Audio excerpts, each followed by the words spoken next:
الحمد للہ والصلاة والسلام علی رسول اللہ وعلی آلہ وصحبہ ومن والاه اما بعد۔ ایک خیال ایسا ہوا کہ ہمارے علماء کرام سے اکثر جو اب کیونکہ محرم شریف آ رہا ہے، محرم شریف کے حساب سے اب خطابات کا ایک دور شروع ہوتا اور بیانات کا ایک سلسلہ چلنے والا ہے۔ سارے علماء کرام سیدنا امام حسین علیہ السلام سے متعلق فضائل کو بیان کرتے ہیں، اہل بیت کا تذکرہ کرتے ہیں۔ صحیح بات ہے، تذکرہ کرنا چاہیے، قوت لگانا چاہیے، لیکن ایک دل میں ایک پریشانی ہے، ایک فکر ہے جو بیان کرنا ضروری سمجھتا ہوں۔ صرف اچھائی کو بیان کرنا کافی نہیں ہوتا، اچھائی کو بیان کرنے کے ساتھ برائی کا رد بھی ضروری ہوتا ہے، لیکن عام طور پہ اس سے گریز کیا جاتا ہے، یعنی ظالم کو ظالم کہنا اس کے لیے تیار نہیں ہوتے، صرف فضائل بیان کرتے ہیں۔ ایسا نہیں ہو سکتا ہے، ایک ہی برتن کے اندر اچھا اور برا دو چیزیں ایک ساتھ نہیں ہو سکتی ہیں۔ دیکھیے، یہ میں صرف علماء کرام کے لیے یہ پیغام دے رہا ہوں، یہ عامت الناس نہ سمجھ سکتے ہیں، نہ یہ میرا کلپ اگر وہ لوگ دیکھیں گے تو میں کیا کہنا چاہ رہا ہوں شاید وہ پوری طریقے سے سمجھ بھی نہ پائیں، لیکن علماء کرام خوب اس کو سمجھیں گے۔ حضرات علماء کرام، میں تو بالکل ایک طالب علم ہوں، ایک ادنا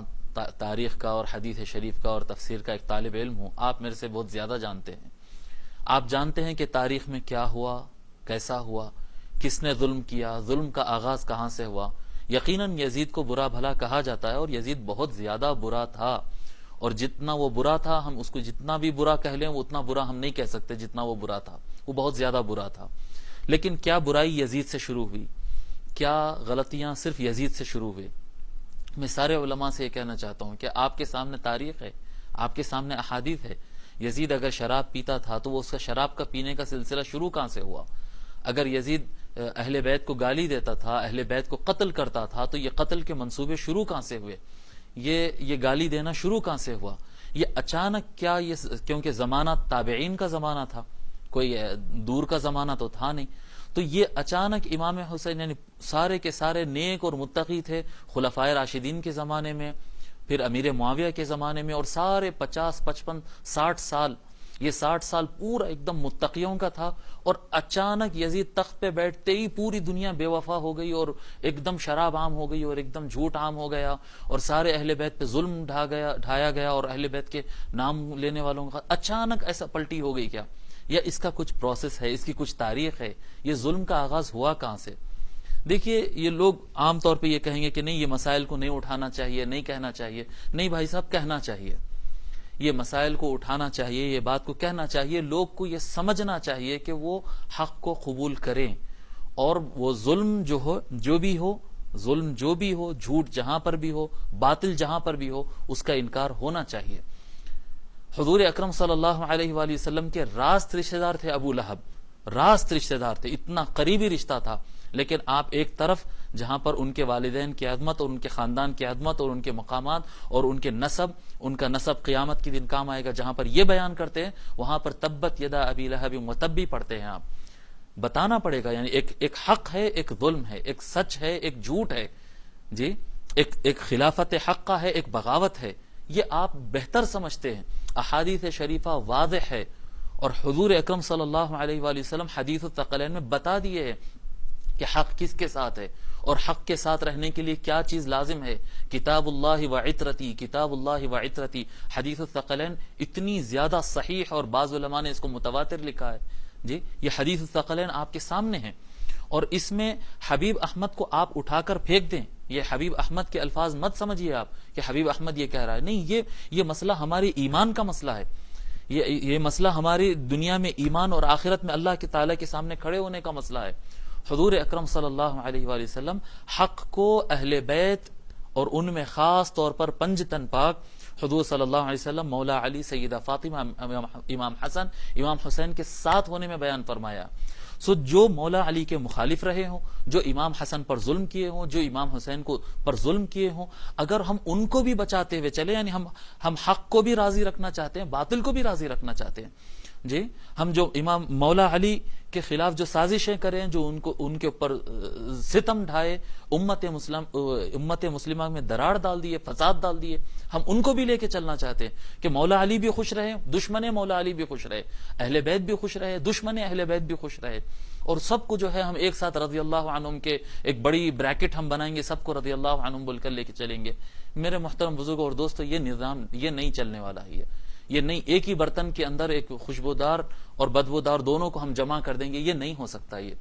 اور آپ میرے سے بہتر جان سکتے ہیں، یہ مسئلہ میرا نہیں ہے، آپ حبیب احمد کی اس بات کو سنیں اور چھوڑ دیں حبیب احمد کو، حبیب احمد کی بات نہیں، میں سب سے کہہ رہا ہوں، یہ میں خاص طور پر بریلی شریف کے جتنے بریلی شریف کی طرف اپنے آپ کو منسوب کرنے والے رضوی علماء کرامی ہیں، میں ان سے کہنا چاہ رہا ہوں، میں جامعہ اشرفیہ کے علماء سے کہنا چاہ رہا ہوں، دارالعلوم دیوبند کے فارغین سے کہنا چاہ رہا ہوں، دارالعلوم ندوۃ العلماء کے فارغین سے کہنا چاہ رہا ہوں، میں جامعہ نظامیہ کے فارغین سے کہنا چاہ رہا ہوں، جامعہ اشرفیہ کے سارے جامعات کے اور دینی مدارس کے علماء جو بیان کرتے ہیں، میں ان سے کہنا چاہ رہا ہوں، آپ حق کو حق کہیں گے اور باطل کو باطل نہیں کہیں گے، حق کو قوت کے ساتھ حق کہیں گے اور باطل کو نرمی کے ساتھ وہ بھی اچھے تھے کہیں گے، نہیں، ایسا نہیں ہو سکتا، ایسا نہیں ہو سکتا۔ آپ جب خطاب کریں گے، جب تحقیق کریں گے، جب بیان کریں گے، آپ اس بات کو سمجھ لینا چاہیے، یاد ذہن میں رکھ لینا چاہیے، اللہ تبارک و تعالی فرمایا وَلَا تَرْكَنُوا إِلَى الَّذِينَ ظَلَمُوا فَتَمَسَّكُمُ النَّارُ، اللہ تبارک و تعالی فرما رہا ہے کہ تم جو لوگ ظلم کیے ان کی طرف اپنا جھکاؤ مت رکھو۔ یہ محرم شریف آتا ہے اور دشمنان اہل بیت کو بچانے کے لیے، جو مولا علی پہ جو ظلم کیے، جو اہل بیت پر ظلم کیے، بدری صحابہ پر ظلم کیے، صحابہ کے قتل و غارت کی وجہ بنے، قتل کروائے، شراب پیے، جھوٹ بولے، دھوکہ دیے، بغاوت کرے، سارا کچھ کر دیے، ان کو اور ان کے ساتھیوں کو بچانے کے لیے آپ کی توانائیاں محرم میں لگ رہی ہیں۔ جو علماء اس طرح سے کر رہے ہیں، سبھی کی بات نہیں ہے، جو علماء اس طرح سے کر رہے ہیں، اور عام ہے یہ بات، عام ہے،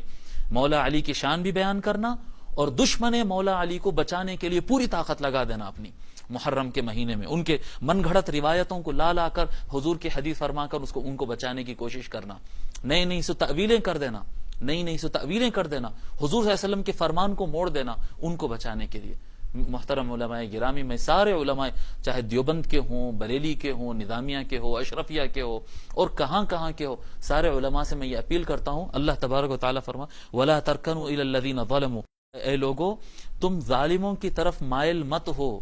ان کو بچانے، ان کے ظلم کو چھپانے اور اہل بیت کے دشمنوں کو بچانے کے لیے تم جھکو مت۔ اس آیت کریمہ سے یہ مفہوم بھی ہم کو ملتا ہے، یہ قاعدہ ہے زندگی کے لیے، یہ ایمان بچانے کے لیے، اور اگر تم جھکو گے، اگر ظالموں کو بچانے کی کوشش کرو گے، میرا کہنے کا یا کسی اور کے کہنے سے کیا فرق پڑتا ہے؟ اللہ تعالیٰ جو مالک ہے وہ فرما رہا ہے فَتَمَسَّكُمُ النَّارُ، تم کو دوزخ کی آگ لگ جائے گی اگر تم ظالموں کو بچانے کی طرف لگے، ظالموں کی طرف اگر جھکو گے، ان کی طرف میلان ہوگا، ان کو بچانے پر لگو گے،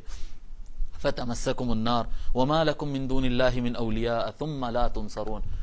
بہرحال میرے الفاظ میں سمجھتا ہوں کہ وہ صحیح نہیں ہے، ہو سکتا میرے الفاظ میں غلطی ہو، قواعد میں غلطی ہو، بیان کرنے کے اسلوب میرا ٹھیک نہ ہو، آپ کو ایسا لگے، مگر میں سارے علماء گرامی سے بیان یہ کرنا چاہ رہا ہوں، اپیل کرنا چاہ رہا ہوں کہ ہم اپنی آخرت کی سوچیں، ہم اپنی آخرت کی سوچیں۔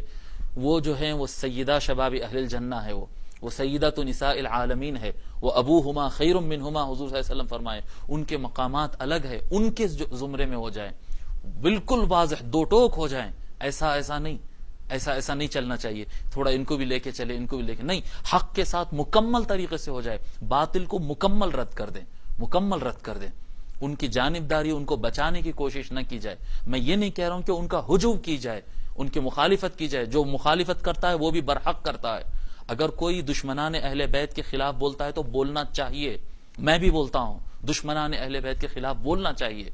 بولنا ہے۔ ام سلمہ رضی اللہ تعالی عنہا ام المؤمنین تو لعنت بھیجتی تھی ان کے اوپر، جو اہل بیت کے دشمن ہیں اور اہل بیت کے قاتل، ان پر لعنت بھیجتی تھی، اور دیگر صحابہ کرام کی روایات ہمارے سامنے ہیں، جو کرتے ہیں وہ کرتے ہیں، جو نہیں کرنا چاہتے ہیں وہ خاموش رہیں، لیکن ظالم کو بچانے، ظالم کی خوبیاں بیان کرنے، ظالموں کو بھی اچھا بچانے کی کوشش کر رہے ہیں۔ بھائی صاحب، یہ دنیا کی فائٹ نہیں ہے، یہ دنیا کی فائٹ نہیں ہے، یہ مولاناؤں کا مناظرہ نہیں ہے کہ اس نے یہ کہا، میں نے یہ کہا، اس نے یہ جواب دیا، میں اس کو یہ جواب دیا، یہ دنیا کی فائٹ نہیں ہے، یہ آخرت کا مسئلہ ہے۔ جنت کے سرداروں کے ساتھ ہو جاؤ، ثقلین کے ساتھ ہو جاؤ، کتاب اللہ و عترتی کے ساتھ ہو جاؤ، اور ظالموں کی طرف مت جھکو، یہ اللہ تعالیٰ کا حکم ہے۔